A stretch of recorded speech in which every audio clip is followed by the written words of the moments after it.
بسم الله الرحمن الرحیم. حامده و مصلیه. محترمینو، یو محترم رور دا پوښتنه کړې ده چې ما پر خپل زوی د محمد نوم ایښی دی، نو ماته کسان وایي چې دا جمواړه و دا بېادبي یې کېږي. تعلیم الاسلام اداره ستاسو د دیني پوښتنو ځوابوونکی مولوي عبدالرحمن سمین صاحب. محترمه، محمد نوم ایښولو ډېر فضیلت راغلی دی په کتابونو کې.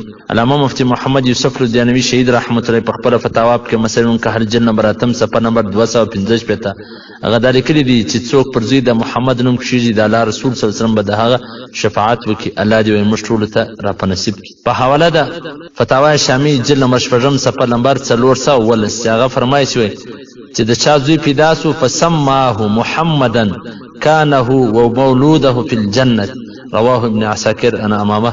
وایي چې د چا زوی پیدا سو پر هغه د محمد نوم کښېښوي نو د هغه د نامه والا الله جل شانه د الله رسول صلی الله علیه وسلم به د هغه شفاعت وکړي، په جنت کې به داخله کړي. نو محترمه، فضایل ډېر راغلي دي، خو چې محمد نوم څوک کښېږدي دا ډېر ښه دی، بس خو د هغه د ښه نوم پرې ایښی دی د چا په قول مه کوه.